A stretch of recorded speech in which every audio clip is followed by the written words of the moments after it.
Kia ora koutou. Figuring out what to do next takes up way more real estate in my brain than it should.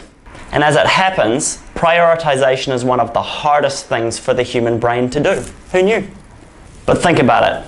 Making our work, let alone getting better at our craft, is very, very different than writing excellent descriptions and attractive felt listings, which is very, very different to cultivating a social media following or building a brand presence, which is very, very different to managing your business expenses and making sure that you're appropriately allocating your time and resources.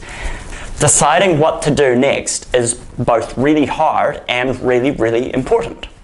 Today I wanted to share with you a handy wee tip that keeps things chugging along, especially when you feel like you've got way too many things to do. A wee side hint is that doing this first thing in the morning is the easiest time for your brain to cope with the difficult task of prioritization. At its heart, the idea is quite simple, but when you get it embedded in your life, it can save you quite a lot of time. Before you finish doing whatever you're doing, particularly with your creative practice, decide what you have to do next. It's all about maintaining momentum.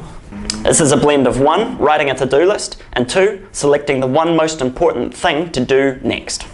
So, a simple exercise and a sort of ongoing practice to reduce the stress levels. Ta-da! Introducing the prioritized to-do list. Da, da, da, da, da. This couldn't be easier to use. You start with one of 2 questions, whichever one suits you. The first is, what are all the things that I need to do? And you write them all down. Simply getting this all out of my head feels amazing for me, but it's the second question that's really magic. What is the most important thing that I have to do next? I like to ask myself both of these questions, one after the other. I write a list of all the things that I have to do and then prioritize the top 1, 2, or 3 things that I have to do next. It's important to be specific too when you're writing your lists. There's a big difference between a general task like add more stuff to my felt shop and a specific task like write and publish 5 new listings. Specific is good.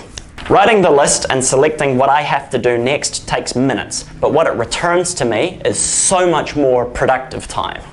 Once I've prioritized, I just stop thinking about it and get on with doing what I know I have to do first. The final trick though is to make it a habit. When you finish a task, even if you're stopping for the day, turn back to your list and ask yourself, what is the most important thing that I have to do next? And circle it. That way, you know exactly what your next step is when you find yourself with some time again. Getting in the habit of this makes it easy to take things to the expert level, but we'll come back to that at another time.